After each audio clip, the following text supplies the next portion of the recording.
Nama saya Firdani Nika Semarang, NIM 2022211443. Perkenalkan, nama saya Kinovac Santang Nicole Fatisina, NIM 2022-21338. Perkenalkan, nama saya Gita Amir Takileda dengan NIM 2022-21110. Saya Fida Sabila Tuapuns dengan NIM 2022-21111. Perkenalkan, nama saya Najwa Kasmin, NIM 2022-21116. Hak asasi manusia itu berlaku bagi siapapun dan dimanapun.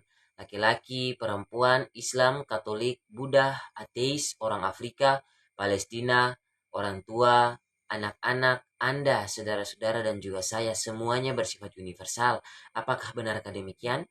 Teman-teman dan ibu dosen yang saya hormati, pengertian hak asasi manusia tampak begitu sederhana dan kompleks. Hak asasi manusia ini juga merupakan suatu konsep yang setiap subjek berkesadaran secara pasti dalam mengakui keberadaan hak asasi manusia itu sendiri. Akan tetapi, seringkali kita lupa untuk mengimplementasikannya kepada subjek yang lain. Kita selalu beralasan atau kita selalu berasumsi, bagaimana sih kita bisa menyertai hak asasi manusia dalam tindakan kita sendiri atau kepada orang lain, sedangkan hak untukku saja atau hak untuk kita tidak kita peroleh atau masih terbelengkalai. Penyertaan pernyataan sederhana ini bisa saja seketika meruntuhkan makna hak asasi manusia yang digadang bersifat universal ini sendiri. Karena berpikir daripada itu, kita pasti memiliki berbagai cara atau berbagai aspek pemikiran. Kalau hari ini kita berbuat kepada orang lain, apakah orang lain akan berbuat sebaliknya kepada kita? Hak asasi manusia yang bersifat universalitas atau relativitasnya dilihat dari keragaman dari setiap sudut pandang. Satu konsep normatif umum yang dapat menopang standar universal hak asasi manusia dan serta dimiliki oleh semua agama dan tradisi besar di dunia lain ataupun di mana saja. Ini merupakan prinsip timbal balik atau kerjasama atau biasa dikenal dengan equipokriti, yaitu bahwa seseorang harus memperlakukan orang lain sebagaimana ia ingin diperlakukan. Namun kendalanya adalah kecenderungan-kecenderungan tradisi-tradisi kultural, kesopanan ataupun sikap yang menjadi khusus atau dalam bidang keagamaan dan kesopanan itu sendiri. Namun di samping itu, dalam sisi komunitas regional maupun internasional, dapat juga menimbulkan atau menggambarkan secara jelas hubungan antar negara. Itu juga menjadi sebuah faktor pemersatu dan juga menjadi faktor pemecah dalam sebuah relasi atau sebuah kerjasama, ataupun juga menjadi sebuah pemecah dari konspirasi-konspirasi politik yang bersifat internasional.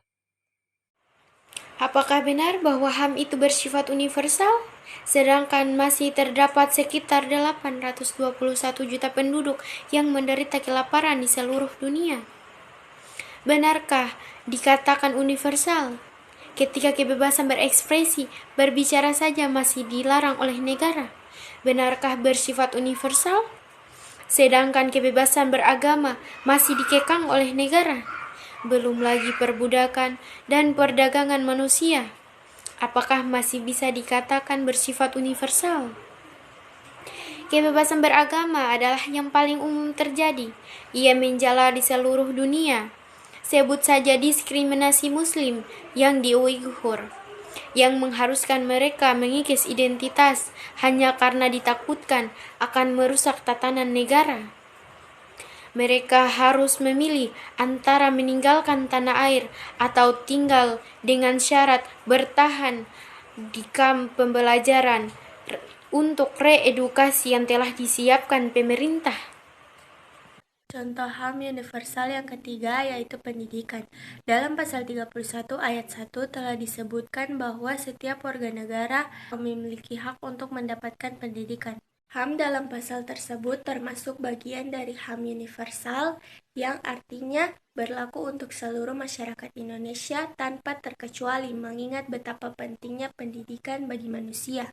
Namun hingga kini tidak sedikit dari mereka yang belum mendapatkan pendidikan dengan layak. Empat adalah kebebasan 3B. 3B adalah singkatan dari berserikat, berkumpul, dan berpendapat.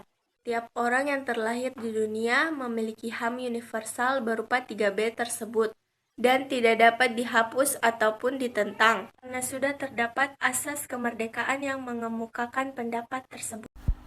Butir 5 Deklarasi Vienen dan Program Aksi menyatakan semua hak asasi manusia adalah universal, tidak dapat dipisahkan, saling bergantung, dan saling terkait.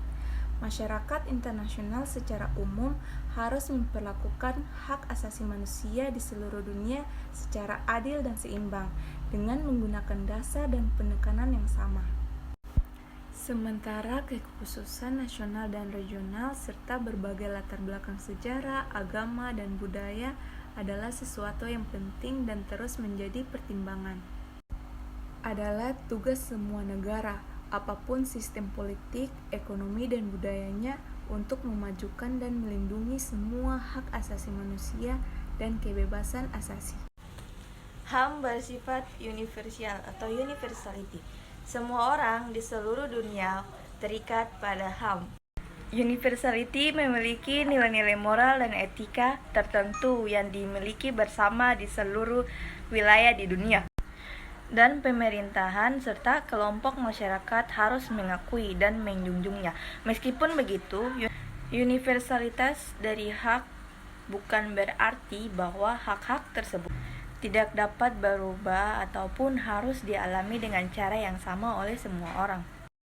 Universalitas HAM tercakup pada kata-kata di pasal 1 HAM. Semua manusia dilahirkan bebas dan setara dalam martabat dan hak. HAM berlaku secara universal karena kehadirannya menandai babak baru adanya hak kodrati manusia dan kehidupannya secara total. Universalitas HAM semakin meneguhkan saling pengertian dan interaksi sosial yang bermartabat. Universal artinya umum. Sebagai contoh, konsep kemanusiaan adalah konsep yang dipercaya berlaku universal, sebab konsep ini dipercaya memiliki oleh setiap manusia tanpa membedakan apakah manusia tersebut berkulit hitam, berkulit putih, beragama Islam dan beragama Kristen, apakah ia orang Tionghoa atau orang Amerika.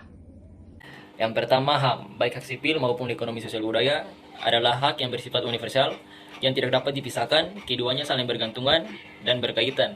Negara yang memiliki kewajiban atas pelaksanaan dan penegakan HAM tersebut tidak dapat mengedepankan salah satu, tetapi harus dilakukan dengan berbarengan atau seimbang. Yang ketiga, karena itu hak universal dan mengingat setiap negara, tugas utama negara, apapun sistem politik, ekonomi, dan budayanya untuk memajukan dan melindungi semua HAM dan kebebasan asasi.